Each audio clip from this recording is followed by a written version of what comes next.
Halo semuanya, selamat pagi. Bertemu lagi dengan saya di pertemuan kita yang ketiga ya. Nah, di pertemuan kita yang ketiga ini kita akan membahas tentang garis dan bidang dalam ruang. Ini nanti masuknya ke bagian 2. Kenapa saya bagi per bagian ini supaya nanti kita enak untuk melihat teorema dan postulatnya. Begitu ya. Kalau yang kemarin itu bagian pertama, ini bagian yang kedua. Nah, kita masuk ke materinya. Di sini ada yang pertama itu definisi terkait kolinear dan koplanar. Seperti yang kalian sudah lihat, titik-titik itu disebut kolinear jika dan hanya jika ada suatu garis yang memuat semua titik tersebut. Jadi semua titiknya itu segaris, gitu intinya. Nah, kemudian titik-titik itu disebut koplanar jika dan hanya jika ada suatu bidang yang memuat semua titik tersebut, gitu. Jadi nanti intinya kalian lihat kalau kolinear artinya semua titik itu segaris. Kalau koplanar artinya semua titik itu sebidang, gitu. Ini definisi kita yang pertama. Kemudian juga kita punya definisi terkait dengan ruang. Jadi kalau kemarin kita bermain di titik, garis, dan bidang, sekarang kita tambah lagi dengan ruang.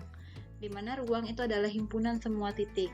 Nah, kalau kalian lihat di penjelasan, ini ada pertanyaan. Jadi untuk membentuk ruang itu ada berapa banyak titik? Nah, ini kalau dalam ruang, seandainya kalian punya titik, ambillah 2 titik yang cukup berdekatan jaraknya. Kalian zoom lagi, kalian perbesar, pasti akan ada jarak dan di antara jarak itu akan ada titik lagi. Itu ilustrasi untuk titik yang ada dalam ruang, sehingga memang titik yang ada dalam ruang ini banyak, tak terhingga gitu. Nah, untuk jumlah minimalnya berapa? Kalau jumlah maksimalnya tak terhingga. Nah, jumlah minimal titik yang diperlukan ini nanti akan kita masukkan ke dalam sebuah postulat. Nah, ini ya. Jadi, ada postulat 5, ini lanjutan dari postulat kita yang kemarin. Bidang memuat paling tidak 3 titik yang non-kolinear. Sedangkan ruang memuat paling tidak 4 titik non-koplanar. Gitu. Nah, kemudian kita lanjutkan lagi postulatnya. Jika 2 titik berada pada suatu bidang, maka garis yang memuat kedua titik tersebut juga berada pada bidang yang sama. Postulat yang ketujuh, sembarang 3 titik paling tidak terletak pada satu bidang, atau dengan kata lain, setiap 3 titik non-kolinear terletak pada tepat satu bidang. Nah, kemudian ini kita masuk ke postulat kita yang ke-8. Jika 2 bidang berpotongan, maka hasil perpotongannya adalah suatu garis. Begitu. Nah, kita membahas postulat-postulat ini tujuannya supaya nanti kita membuktikan, bisa kita gunakan untuk membuktikan teorema-teorema berikut ini. Nah, ini saya tunjukkan teorema kita yang pertama di bagian 2. 2 garis berpotongan tepat pada satu titik. Ini ya. Jadi kalau kita ilustrasikan, saya rasa juga tidak mudah, tidak susah ya. Kalau kita ilustrasikan, misalnya ini ada garis J. Kemudian ada garis K.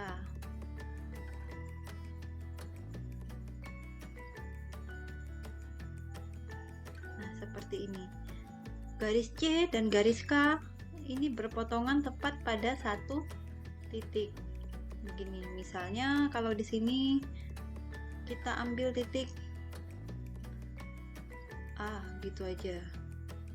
Nah, kita mau membuktikan ini benar nggak berlaku untuk semuanya. Semua garis ya, tidak hanya untuk garis C dan K.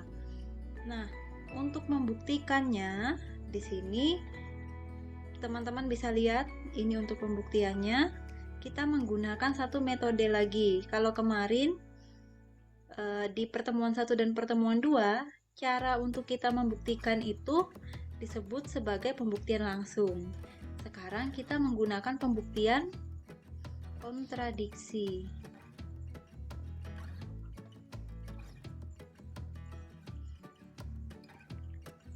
Nanti langkah pembuktiannya sama seperti kemarin, kita tuliskan dulu yang diketahui itu apa.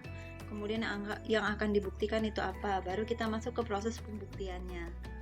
Nah, di sini yang diketahui itu ada 2 buah garis. Nah, misalnya kedua buah garis ini kita beri nama garis J dan K. Sama seperti tadi ya, sama seperti di gambar ini supaya tidak bingung. Kemudian kita tambahkan catatan kalau J itu tidak sama dengan K. J dan K ini berpotongan, jadi 2 garis yang berbeda. Nah, kita akan membuktikan garis J dan K itu berpotongan pada tepat satu titik, gitu, yaitu di titik A. Nah, kalau dalam bukti kontradiksi, kuncinya nanti kita menegasikan atau menyangkal yang ada di kalimat atau pernyataan yang ada di akan dibuktikan ini. Nah, yang pertama, misalkan garis J dan K itu berpotongan pada 2 titik berbeda, gitu ya. Nah, ini sudah menyangkal yang di atas ini yang akan dibuktikan ini, yaitu titik A dan titik B. Nah, ini kita sebut sebagai permisalannya kita yang korespondensinya adalah negasi dengan yang di atas ini.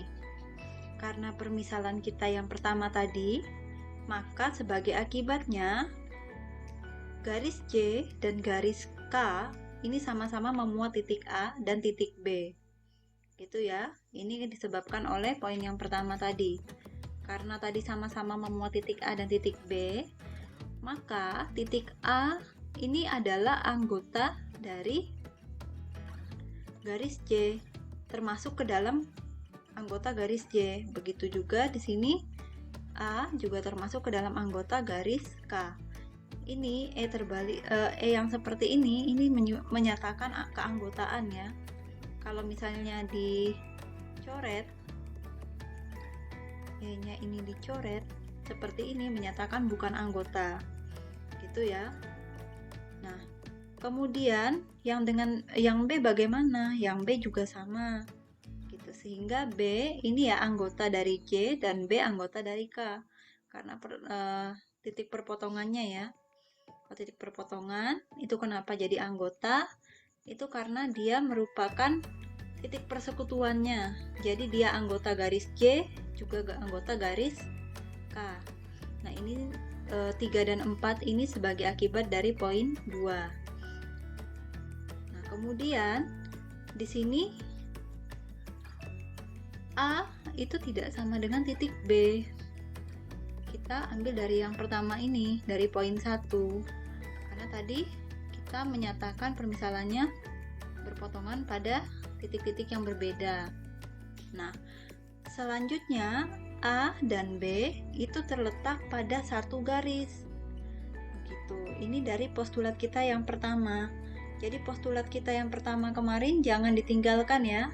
Itu nanti akan kita gunakan, di mana bunyi dari postulat kita yang pertama itu adalah 2 titik itu akan dihubungkan oleh tepat satu garis, gitu ya. Nah, karena poin yang ke-6 ini A dan B terletak pada satu garis yang diakibatkan oleh postulat 1, maka J dan K ini mau tidak mau harus merupakan garis yang sama. Karena pada postulat 1 tadi kan ada tepat satu garis yang menghubungkan A dan B. Nah, ini sebagai akibat dari poin 6 kemudian menjadi kontradiksi dengan apa yang kita ketahui, di mana yang kita ketahui J ini tidak sama dengan K, begitu. Nah, oleh sebab itu garis J dan K ini haruslah berpotongan pada satu titik supaya J tidak sama dengan K. Begitu ya. Nah, ini nanti inti dari pembuktian kontradiksi ini seperti ini, teman-teman.